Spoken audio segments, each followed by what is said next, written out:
దురదృష్టవశాత్తు కొంతమంది చనిపోవడం కూడా జరిగింది.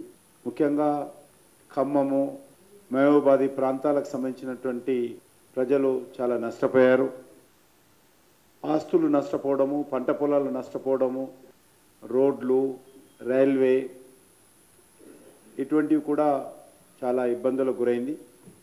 ఈ విషయము తెలియగానే ప్రధానమంత్రి గారు స్వయంగా రాష్ట్ర ముఖ్యమంత్రి గారితో మాట్లాడడము, హోంశాఖ మంత్రి అమిత్ షా గారు కూడా రాష్ట్ర ముఖ్యమంత్రి గారితో మాట్లాడడము, కావలసినటువంటి వరద బాధితులను ఆదుకోవడం కోసం ఎన్డీఆర్ఎఫ్ బృందాలను కూడా వెంటనే పంపించడము, కేంద్ర హోంశాఖ మంత్రి రాష్ట్ర చీఫ్ సెక్రటరీతో ఎప్పటికప్పుడు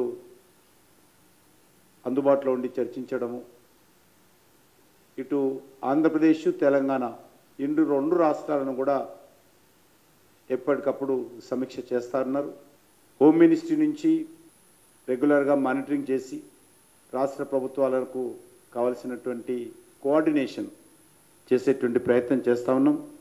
అంతేకాకుండా జాతీయ రహదారులు ఏవైతే తెగిపోయాయో, రోడ్లు లేక దెబ్బతిన్నాయో వాటన్నిటిని కూడా వెంటనే మరమ్మతులు చేయాలని చెప్పి ప్రధానమంత్రి కార్యాలయము ఆదేశించడం జరిగింది.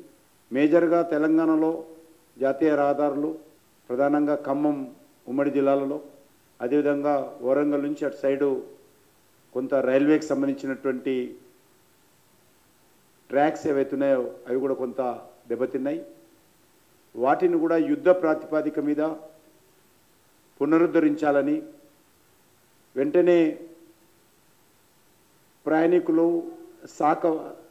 రాకపోకలు కొనసాగించే విధంగా చర్యలు తీసుకోవాలని కూడా కేంద్రం ఆదేశించింది.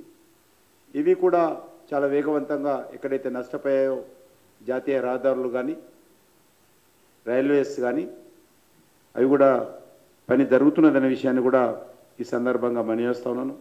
అనేక ప్రాంతాల్లో చిన్న చిన్న చెరువులు తెగిపోవడము, కొంత ముందస్తు హెచ్చరికలు చేసినప్పటికీ కూడా మరి కొంత ప్రాణ నష్టం జరగడము చాలా దురదృష్టకరం. ఆల్ ఇండియా ప్రెసిడెంట్ బీజేపీ జగత్ ప్రకాష్ నడ్డా గారు స్వయంగా నాతో మాట్లాడి వివరాలన్నీ తెలుసుకొని బీజేపీ కార్యకర్తలందరూ కూడా తాత్కాలికంగా ప్రజలకు, ప్రభుత్వ యంత్రాంగం కోసం ఎదురు చూడకుండా స్థానికంగా ఎక్కడికక్కడ బాధితులను ఆదుకోవాలి,